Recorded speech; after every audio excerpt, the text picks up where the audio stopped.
WWE and TNA Wrestling have announced a historic partnership today, and we are going to be talking all about it. Good evening from Wales wrestling fans. I'm your host, Ben Allison, and you are listening to Wrestling Republic's daily broadcast, your one-stop shop for professional wrestling, insight, news, and reviews on a daily basis. We're going to talk last night's AEW Dynamite as well, and it should be a really fun show today. Before we do get into things, we've got a little bit of housekeeping to do, a few announcements, if you will. I've got my announcements book out here.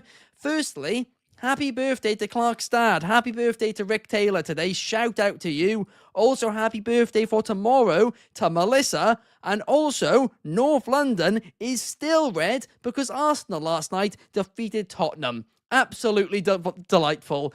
Now let's get straight into the show and let's talk to our first panelist, and that, of course, is Shad. Shad, my question for you today is would you rather only eat one cereal for the rest of your life, and that cereal being the New Day's Bootios cereal, or only be able to have one dessert for the rest of your life, and that be CM Punk's ice cream bars? Definitely CM Punk's ice cream bars. I don't want to eat Bootios for the rest of my life. I'm not even that big of, like, I'm a casual cereal eater, but yeah, I could rock with CM Punk's ice cream bar for the rest of my life. Fair enough. I mean, I've personally obviously never been able to try one, but hopefully they are nice. We've got somebody giving Trossard a shout out in the comments over on Instagram. Absolutely. Shout out. We've also got Mike Hawks Long in the comments. Shout out to you. And Numero One Superfly saying, with the WWE and TNA partnership, I don't know what happened there. I hope we get the first ever WWE x TNA crossover PLE. Absolutely. In fact, it sounds like we might be getting one of those this weekend. I Make Beats says, Sup Republic fam, shout out to you as well. And you guys just caught a glimpse of him a second ago. But also joining us today, just days after his surgery, we have Soul. Soul, my question for you today is, if you could only watch one wrestling show for the rest of your life, and it had to be one of these two, and those two being Ring of Honor or NXT, what are you choosing? I thought you were generally going to ask if I wanted my appendix back, but besides that, I don't know. It's a tough one for me personally, just because of what I like. I'd probably have to be NXT, just because I think NXT's roster is more defined and more enjoyable to my viewpoint. I think they've got really good stuff going on there. The only real things for me in Ring of Honor I really enjoy is obviously Athena and the Pure title. Besides that, everything else is a bit hit or miss. So yeah, I'm sure Shad's grinning to ear, but yeah, I'd rather watch NXT. Hey, the Tuesday Night Delight will be delighted. So proud of you, man. Thanks. We got Chaos. Give me my appendix back. Oh, he wants his appendix back, but we got Chaos in the comments saying, miss you all, we'll see you soon. Absolutely, Chaos. I hope you are doing good and having a good day today. I Make Beats is still asking the same question. Where is Josh Alexander? A very good question. DCX Warlord wants Rhea Ripley versus Rosemary. Hell yes, I take that. And Kervin Abreu is saying this is only NXT and TNA working together, but no WWE main roster talent for me. Double L. Well, there we are. Let's jump headfirst into this topic, shall we? Because in the words of Adam Pearce, it is now official. WWE and TNA today have announced a historic multi-year partnership, which will mean that TNA talent can show up on select WWE programming and vice versa. And they said it's specifically going to be TNA talents and NXT talents. So it does seem to be what Kervin is saying here, only NXT and TNA. But the wording was quite interesting because it said only NXT talents would be, going back and forth. But it didn't say that TNA stars could only appear on NXT shows. So perhaps we could see a Joe Hendry appearance in the Royal Rumble. Now, instantly, when this announcement came out, the general perception was this is fantastic news. A lot more dream matches, a lot more opportunities, and of course, it means that TNA will once again get some real momentum behind them. But there are also a few people concerned, and that is, of course, that they are a bit scared that wrestling could become a monopoly.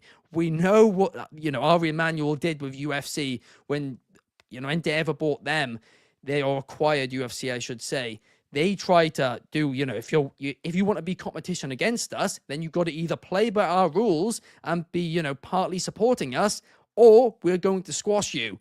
Will AEW get squashed because of this? That potentially could be a fear for a lot of people, but let's just hope that it doesn't. But first and foremost, I am just so excited for this. And Shad, I want to get your thoughts.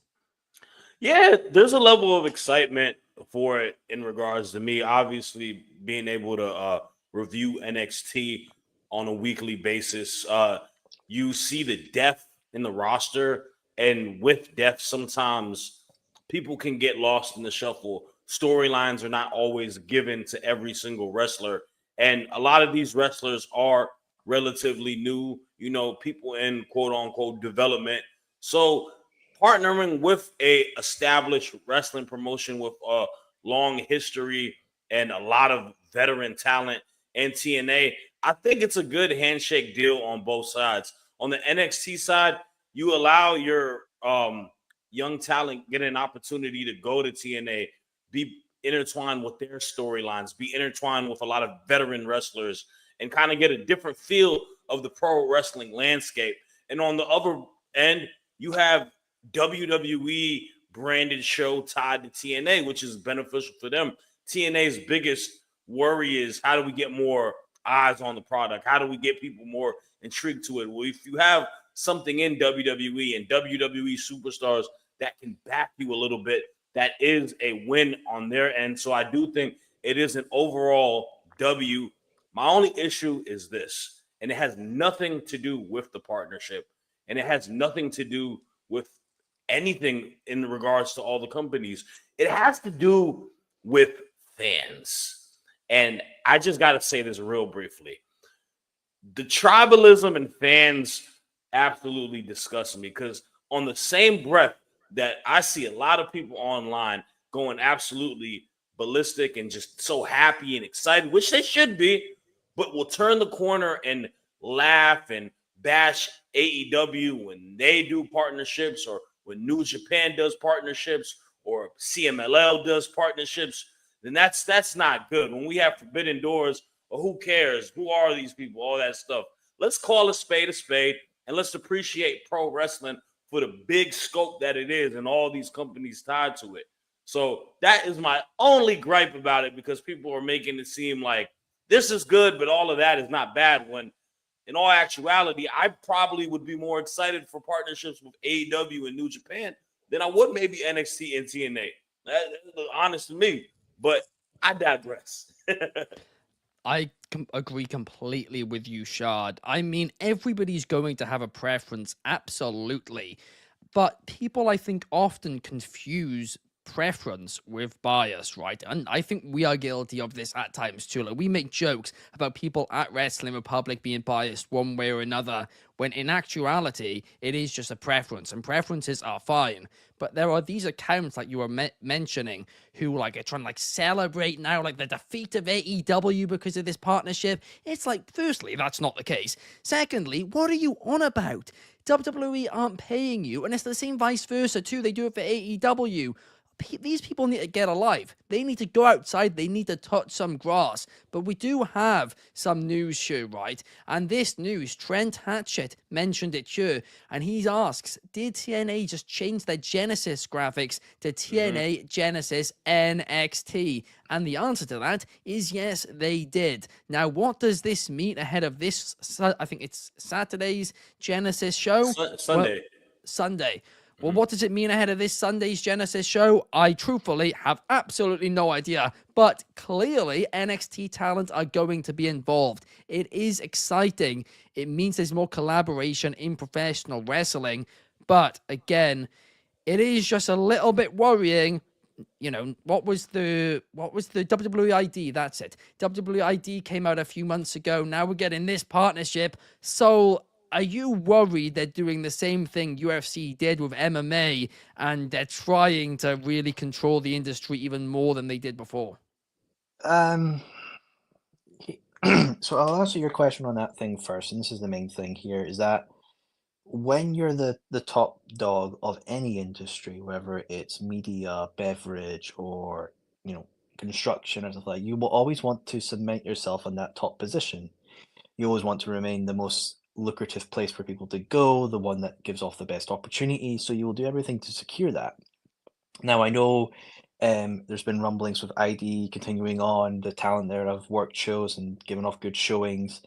This TNA partnership is a general benefit to not only just WWE, TNA, but wrestling fans in general. But we've also seen in the UK in itself, Lee McAteer, Corner of Progress, made an interview in Fightful saying that he would love for Progress to be a WWE ID hotspot. And that's a fair point. A lot of people want to work with WWE. Sometimes it's a benefit, sometimes it's not a benefit, but ideally, WWE is the place that a lot of wrestlers and fans want to go and either spend their time or spend their money. Now, with this WWE and TNA deal, overall, it's going to be a benefit for both companies. I think specifically, it will be with NXT. That's what the partnership has really been started on. That's where the relationship is. So it will continue on that front. I think we'll get people in the Rumble like Grace, Hendry, maybe even Islamovich as well, because she was showcased on TV before. I generally do think what will benefit this the most is women's tag team wrestling, because I've complained about it, and I will still complain about it, that TNA's Knockouts tag division is very pointless and thin, like a rice cake. Even so, throw in the WWE part, even though it has gained a lot more with Jade, Bianca, and Naomi doing their stuff with the tag titles. My main thing also as well is how will this go in 3 years' time? Will talent from TNA get like a opportunity to go to WWE? Will TNA be seen as a feeder system to WWE, like what OVW was back in the day and Florida Championship Wrestling? Is it going to become a feeder system? And is that what TNA's role will become? Is that what the head of Anthems want it to become?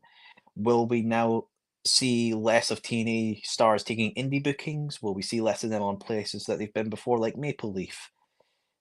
There will always be a negative to this. There will always be a benefit to this. It's just the valley of relationships within business. That is just what will happen. I generally do think, though, at the end of the day, it will be a benefiting deal for a lot of parties in charge. So I have no complaints about it. I have a general favoritism more to AEW product, but I will say when I saw this deal get announced, I was overall overjoyed. I thought it was really good. I'm happy to talk about this more than Dynamite, because it is an exciting, positive deal. Like there's no real, obviously at the moment, negative connotations within the deal. Yeah, I mean, you are right. I mean, to Kervin's point over in the comments, soon WWE are going to control everything. Indie wrestling companies and more, just watch. And it depends on how you define control. But if you're saying some influence over it, I mean, we're already seeing it with WWE ID. And like I said, we saw it with UFC. As soon as Endeavor acquired them, all their competition either had to be, with them or against them. So they could still exist, but they had to play by their rule book. And that is a fear. At the same time, AEW, of course, has a lot of funding. It is a big company. It would be hard to kill. So I wouldn't necessarily be too worried about it, but it undoubtedly is something to just keep an eye on. But to your point, Soul, as well, I am overjoyed. I'm excited for this as well. And this is brilliant for those TNA to talents. Kervin's last comment, right? Where he's saying, I'm sorry, so far I'm still waiting to see all of those top tier talent on NXT. And I think he makes a great point. Yeah. When does this deal make it a more even and fair playing field? Because in my opinion, if we're talking about what we saw culminated last time, we got Joe Hendry, Jordan Grace, we got big time people from TNA on the NXT programming. On the flip side, you got more people that are kind of like, and this is not me. I love NXT. Let me put that out there.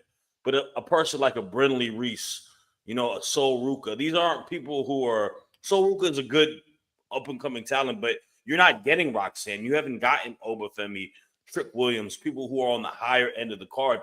Does this make it a more even playing field? And then the one that we all want, I know he's not on NXT, but what about AJ Styles? Like Well, that that's is not a part of Mr. the deal. TNA. It's What- NXT talent. That is what what's I'll- officially said. What I'll quickly say to Shad's point is I watched the Genesis video that TNA put up, and you see pictures of NXT talent, and what I've identified is I could see Cor Jade and Nathan Fraser in them. So I do think with the deal being cemented in ink, WWE will be more happy to give bigger NXT stars to TNA to do Yeah. title picture programs That's or what I hope whatever. happens. Yeah. I absolutely will do it. And I generally, with this partnership, I wouldn't be surprised if we see NXT and TNA do like joint up touring stuff. Like Oh. NXT and TNA do like a tour of the UK or maybe a Europe tour just to showcase both of their talent. And as well, maybe that could be like Netflix specials as well that go up, something to showcase both the talent or stuff for TNA Plus, because obviously they're their own little things. But I generally do think with how much obviously TNA talent do come and do stuff in the UK, like the likes of Danny Luna, Leon Slater, when they do all of that kind of stuff, is that going to be effective? Will it be limited? We obviously don't know. This is still very early days, but I generally do think an NXT and TNA UK tour is possibly possibly could be happening, I think, with the relationship. Yeah, no, I 100% do. And it's interesting you mentioned Cora Jade because we got a comment from Numero Wancho, and I think this could be true. Maybe Cora Jade will confront Masha at Genesis and we'll get a match between them. I do think, of course, after what we saw in NXT this week, that could well be a possibility. And also to Shad's point as well. To Shad's point as well, right? I understand what you're saying, and I do agree. Definitely, not many big stars have been over to TNA, but this is what I will say. I actually think it almost benefits TNA more to have their talent popping up on WWE, purely because that then shows their talent off and it makes them bigger draws. So, yes, obviously we've seen more people pop up in WWE of a higher profile, but even still, I do think it actually benefited TNA pretty evenly.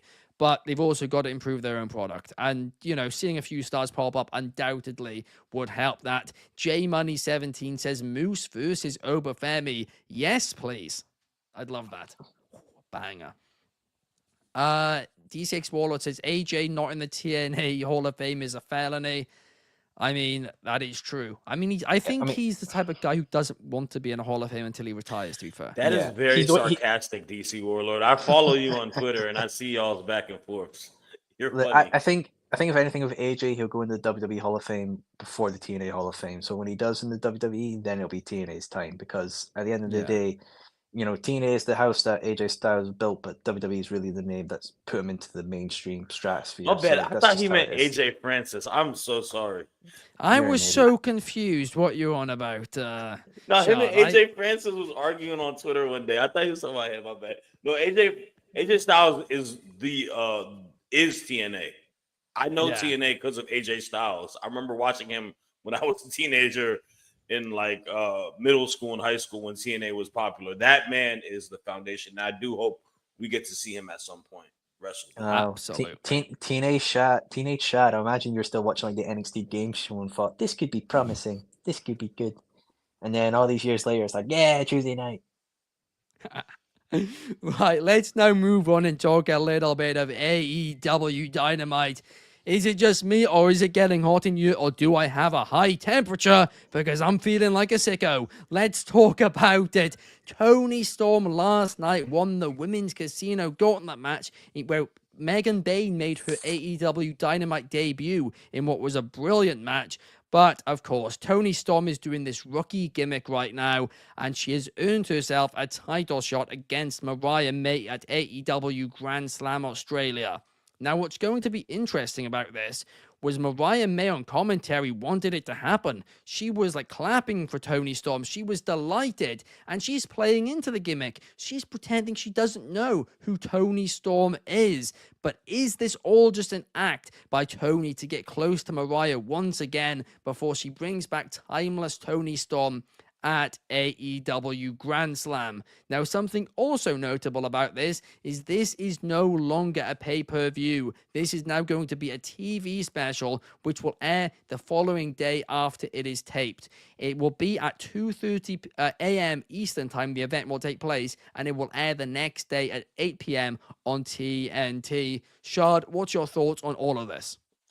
Well, first and foremost, I gotta give major props to all the ladies that were in the Casino Battle Royal. I think last night you got a gist of how stacked of a women's roster AEW has, and by any means necessary, Tony Khan, let's utilize these women that you have: Julia Hart's, the Jamie Hayters, the Chris Statlanders, the Willow Nightingales, the Harley Camerons. These women are so talented, and I think they have a great place on the roster where they should be in more prevalent storylines. In regards to the Battle Royal, the two things that came to mind is, one, I need to give Megan Bayne her props. She looked very good last night. I think if this is the actual signing for them, I think this is someone that you could really hone into and create a superstar, whether it's for the AEW title or whether it's for the TBS title. She's got a very, just the presence, the aura, that word that we always use is there. She looks great. She has a very strong physical style. So I'm excited to see what she does. Toni Storm, Mariah May. I think it's time to have an honest conversation and put this in the realms of one of the best AEW feuds of all time. I'm talking about maybe in the same island as Swerve and Hangman, or Hangman and Kenny Omega.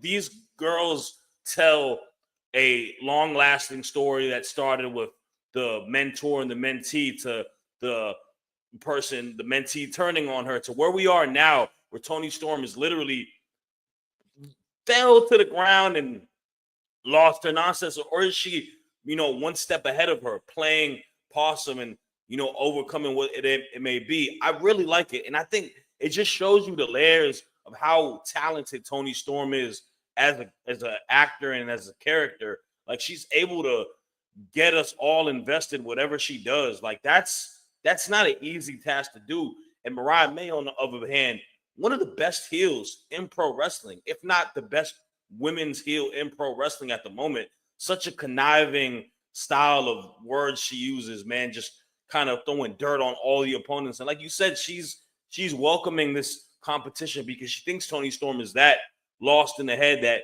this is going to be easy walk in the park. So I'm excited for it. I think this is a great moment for them, obviously, in Australia. Toni Storm might get her moment. Mariah got her moment in the UK. Maybe Toni gets her moment in Australia. It's something to definitely look forward to. And I think it is a good idea having it as a TV special. I like free stuff. Absolutely. There are many advantages to it being, of course, on TV. Like you mentioned, the fact that, people don't have to pay for it, and just more eyes will see it as well. JMoney17 over on Instagram says, I think it's one of the most consistent stories AEW has at the moment. Mariah May is very underrated. He is a big fan of her. Meanwhile, DCX Warlord thinks once again it is Toni time. I have to tell you something. What is it? You and me had a debate a year ago. Yep. I think it's time for me to tell you were right. I think Mariah May is a better overall wrestling talent than Tiffany Stratton. I said it. It's true. Yeah. It is true. I can't even be sarcastic about it. I think that woman is a special talent, how she's able to play a heel character. It's incredible, man. She's really, really good at it. And we all say this too, man. WWE is where the storylines and where the characters are and whatnot. This is a woman who's a top tier character and storyline teller in pro wrestling, and she's in AEW. So it's true. Hey, man. It's true. She does almost, and part of this issue is because you've also got a heel mid-card champion in that division, so many of the challengers have already lost. But even still, Mariah May does feel levels above everybody other than perhaps Toni Storm and Mercedes Moné in AEW. She has that star power about her, and she's only been in this company for just over a year now? It's incredible, absolutely incredible what she's done. J Money agrees, says her mic skills are impressive, no doubt about it. Numero 1 Superfly expects rookie Toni Storm to lose against Mariah May at Grand Slam. However, timeless Toni Storm will then return, and maybe we get another match down the road. It's going to be interesting. DCX Warlord points out the Rascals are still #1 contenders for the NXT Tag Team Championships. I don't think that's ever going to happen. But now let's move on, because while I am very positive about the Women's Casino Gauntlet match last night, I am perhaps not so confident and positive about MJF and Jeff Jarrett. I didn't know how to feel about this promo segment last night. I don't want to judge this too harshly because it's so early in their feud, but I thought that MJF came with some of the best insults he's had in a while. Yes, it was low-hanging fruit. Yes, it was stuff we've heard before, but he was still classic MJF. His promo was good, right? But then Jeff Jarrett, went to, burn him a little bit or whatever on the mic. And his insults were just so made up about MJF's mum in the parking lot. It was just complete nonsense. And I'm just watching this and I'm like, the heel in this segment is making half decent points and the face isn't. Promo's just gone on way too long. I'm a little bit bored. Where's this going? Am I actually interested in this? Am I judging it too early? So, I have a lot of thoughts, but I can't really make sense of them. What about you? I want to start off by saying I don't mind a program between MJF and Jeff Jarrett. I'm excited to see what these two can do. I like both wrestlers, but this segment did go on a bit too long. MJF's whole stick is usually come out, cut my music, insult the fans, insult the city, say something, ooh, and then say something controversial, brawl happens there, right? But it feels like they repeated step 2 with the generic insult. Obviously about the gold medalist and Karen Jarrett and then being an alcoholic. And then obviously going about Owen. It's like you had 3 points there, but you really only maybe should have had 2. The mild one and then the big zinger. So the mild one, I generally think for this one they should have done would have been the alcoholism and then do the big zinger with Karen Jarrett. Save the Owen one, because if you're gonna mention Owen Hart, that should be the massive blow up before the match, just because of obviously the history and connotations with that kind of quote. It just went on too long. I think if anything from what I get from these two is that MJF is like young Jeff Jarrett of just, burying people, not giving a toots about anybody and just continuing on, while this Jeff Jarrett is like the older version. He's settled down, he's made peace with himself, he's not full of hate, he's just ongoing, continuing on with life. It's kind of like what if MJF was to, let go of the hatred and the narcissism, maybe he could turn into what Jeff Jarrett is now. Maybe it's like a looking in the mirror sort of situation, or a future mirror. I think these two will have a great match. I think they'll have better promos, but this one was just not the best. And I specifically think as well for MJF, who's came off the Adam Cole program, which a lot of people haven't liked. It's maybe not the best way to introduce his first feud after that. Not as good feud with Adam Cole. Do I think they recover? Absolutely. Do I think they will recover? Hopefully. Again, it's early days. I've seen people say this is the worst promo of 2025, and I'm like, simmer down, simmer down, simmer down. We have a lot of the year to go. Come on now. Come on now. There's a lot to go on the list. That is true, no doubt about it. We'll definitely see worse than this. This was just, it was dragged out. It was one of those Raw promos from 2019 where they're not necessarily bad. They're just very long and takes ages to get to the point. And even when they get to the point, you're not entirely sure what the point is. But I do agree with you, Saul. I do think they'll recover this feud. But it is a bold move, like you said, coming off of this just awful MJF and Adam Cole feud. I'm not going to mince my words. It was just, I've never seen a feud like it, which has been so good and then went so bad. I've never seen it before. But to go from there to now doing a feud Jeff Jarrett, it's a bit of a risky move, but hopefully it will pay off. We got MDB in the comments. Shout out to you. Bobby Petito's not interested in it at all between MJF and Jeff Jarrett. So hey, it does seem to be a recurring theme. JMoney17 over on Instagram says MJF versus Jeff Jarrett. Perhaps it'll be a retirement match. I mean, I wouldn't mind that, but I don't think it will be. I think this is just the first on his retirement tour. They need to do something. This promo, it dragged on too long. To your point, Soul, there was too much low-hanging fruit. And then when Jeff Jarrett tried to hit some low-hanging fruit of his own, there was just no substance. He had nothing on him. He could have brought up the fact, which nobody's really brought up other than Adam Cole once, that MJF's girlfriend, who he proposed to and mentioned on air multiple times, left him. He could have mentioned that. He didn't. So it's like, if we're going to go low-hanging fruit, go low-hanging fruit. Don't then just hide behind things. It was just Midwell, Jacob Friedman, MDB says, and truthfully, that's what this was. Let's now move on to something a little bit more positive, shall we? Jon Moxley, Powerhouse Hobbs, the AEW Championship. It was the main event of AEW Dynamite last night, and it was a fun match. Nothing to necessarily go out of your way to see, but still a fun match. The one thing which I absolutely loved is how much Jon Moxley clearly wanted to put over Powerhouse Hobbs in this match. Not only did it take 3 members of the Death Riders interfering, but he also had to use the briefcase as well, and that even wasn't enough. He kicked out at a Death Rider, then eventually he managed to choke him out. It was a good finish, it was brutal, Moxley was bleeding, of course he was, but Powerhouse Hobbs looked really good in defeat. But the question from you is, how can you keep this momentum going? Soul, what are your thoughts? I've always liked Hobbs. I've always liked Hobbs. Even from first joining Team Taz, I always thought Hobbs was the most enjoyable member out of that group. I'm glad to see him doing better things. When he had the TNT Championship run, I was like, okay, I'm happy that I liked Wardlow as well, but they put the belt on Hobbs. All right, that's interesting. Let's go with that. And then it was immediate switch back to Wardlow, like I think a couple weeks later, and then I was just like, oh no, what are we doing here? And then he got put in the Don Callis family, and that just felt like a weird fit for him. But now he's doing this, and I'm very happy about it, and I'm very happy they really continued his strength, because if you look at it, it's like, oh, he won the Casino Gauntlet. If he just went into a match with Mox and it was very one-sided to Mox beating up Hobbs, it's like, oh, well, where are we really continuing from here? But he had a very good showing, and I'm happy with that.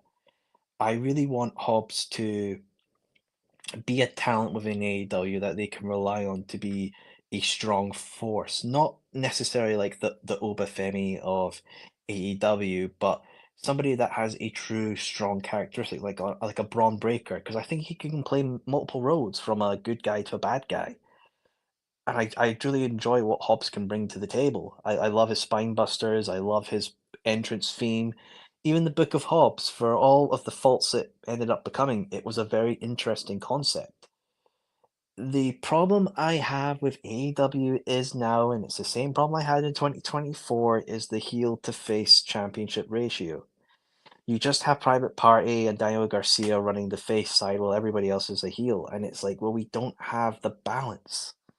When you turn into a wrestling program and, it's not the popular one, but you're told and you hear about it like, oh, this is the second company, a lot of people think it's not as good or it's not as popular, but you'll enjoy it. And you come on, and the first thing you see is, the championship held in a briefcase, people attacking one another, the women champions degrading the other women's wrestlers. And you're like, well, this doesn't seem like fun, rooty fun. I'd rather go watch WWE with Cody being, the Messiah and having drinks with The Rock. I generally think AEW this year need to fix that balance of championship ratio. Who to get rid of championships, who to drop is Tony Khan's decision. I will let him make that. But ideally, they need to fix the ratio. And I think Hobbs is somebody that could be a part of that fixing ratio in a championship picture. World picture, not yet, sadly. But Continental, absolutely. Even doing a rematch of him and Takeshita with the history they have with the Don Callis family, I'd be absolutely fine with that. But yeah, I'm just very happy in general that Hobbs got a very, very powerful showing. Yeah, I completely do agree with you there. And like I touched upon earlier, it is so clear in the women's division when you have a heel both your mid card and main event titles are both heels. I mean, Mercedes Moné and Mariah May, they're just swapping challenges at this point. Anna Jay challenged Monet. 3 weeks later, she challenged Mariah May, and it's the same thing over and over again. It is so difficult. J Money says, can Hobbs dethrone Mox? Soul, I will have to agree with you. I don't think he can. But Shad, what was your thoughts around this entire title picture? It was cool. I had high expectations, maybe just because obviously we're in Cincinnati. This is Moxley's homecoming, and it's a big title match for Powerhouse Hobbs. And like you said, I thought it was a good, fun match, and I think a lot of it did benefit Hobbs coming out at the end of this rather than hurting him. So overall, fine. We progressed a lot of the storyline with the Death Riders and what's going to happen with them, continuing whatnot. All of that is fine and dandy. But the question definitely is, what is next for Will Hobbs? And that is something that I entirely am not sure. And the issue with Hobbs is nothing on himself. It's just the nature of the business and unfortunate circumstances, injuries, influx of new talent coming onto the roster. This is a guy I do think, and me and Drizzy talked about it last week on Sunday Spotlight, has all the tools and makings of being a world champion. I don't think it's far-fetched to say Will Hobbs can be an AEW world champion. I don't even think it's far-fetched to say that we can revisit this match and this could be the moment for Will Hobbs getting the belt off of a John Moxley. Like, all of that is something that could be made and could happen. And honestly, I would love to see it happen just because the guy has been, busting his ass for a while in AEW. He's really showcased himself to be someone that has been a great hand. He's a powerhouse to his name. But when you look at the other wrestlers in hand, man, you got, Cope, who Mox is dealing with. You got Christian Cage. You have Will Ospreay. You got Kenny Omega. Then you start to think, oh, this is going to be a tall task. This is going to be a little bit difficult. And you're seeing the same problem happen in the tag division. We're not talking about the match, but with Private Party last night. They look like absolute clowns. They got manhandled by the Hurt Syndicate. And that is my fear with AEW more than anything, is that we have added so much new talent, people that have got repertoire to their name.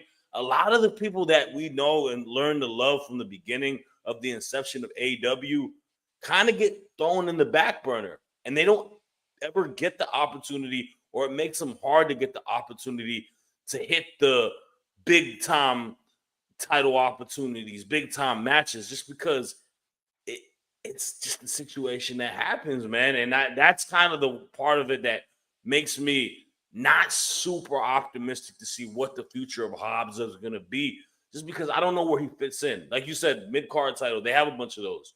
But even look at the mid-card title too, bro. It's a lot of people. You got Okada, who got a mid-card belt, right? Daniel Garcia is going to probably go against, I don't know, someone like a Lashley, a Shelton Benjamin, or whatever it may be at some point. Like, and he's also a babyface. So, like, they got to really sit down and clear and create a path for him.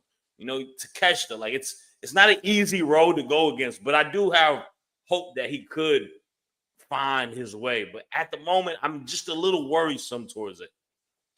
I'll quickly say something about the AEW title picture, is that my favorite AEW champions have been mostly the baby faces, because you get that resolving door of heels coming in. Like, if you think about it now, say if we took the belt off Mox and put it on a face like Darby Allin, right? Darby could go against the likes of a Bobby Lashley, Shelton Benjamin. You could have Lance Archer, Brian Cage. You can have Takeshita, maybe. You can have Okada. You have much more vastness of people wanting to get the belt off a babyface than I feel a heel in AEW. Personal opinion, because you have that excitement of people wanting to go and get it. Like, I look back at Hangman's reign. I love that reign. While yes, the heel reigns have been good, like obviously Swerve, Joe, MJF.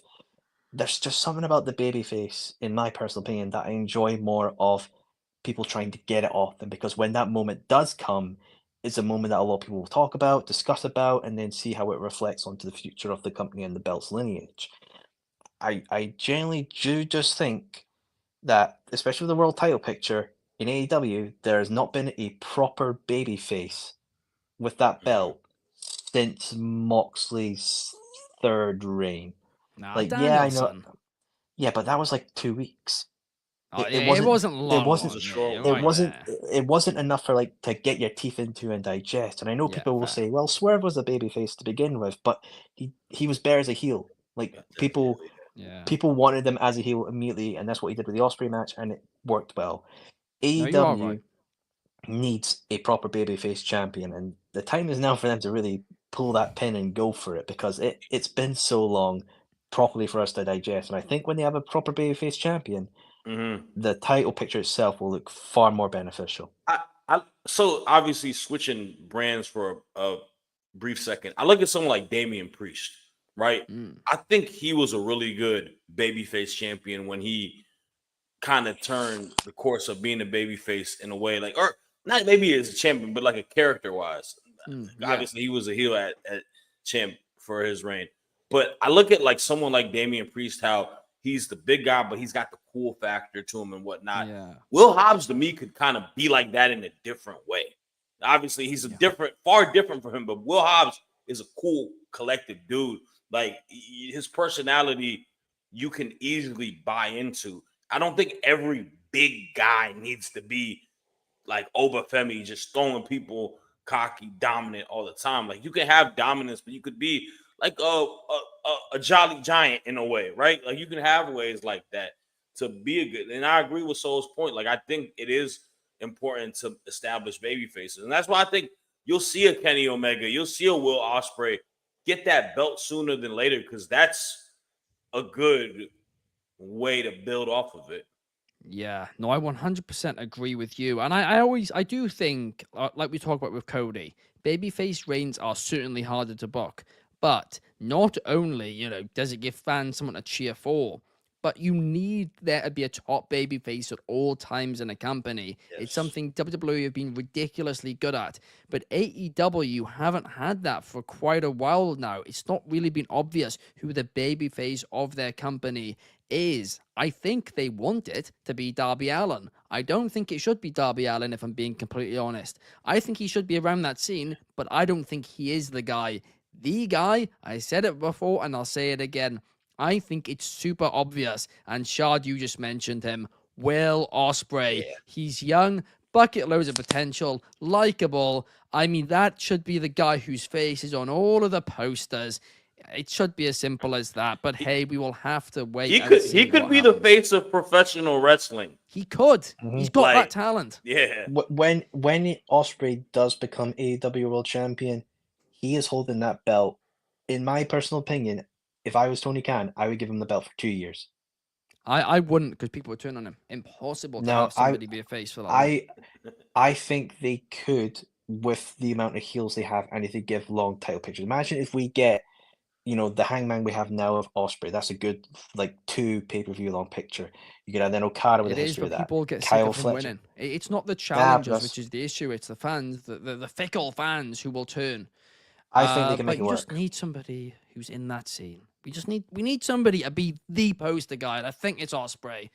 And then he can have all those feuds. So whether or not he loses the title and wins it back, maybe he can just be in the title picture for 2 years and loses it and wins it back a couple of times. Something like that. Because we haven't really seen that other than John Moxley and that CM Punk, that brief interaction in AEW where there's been a few quick fire title reigns.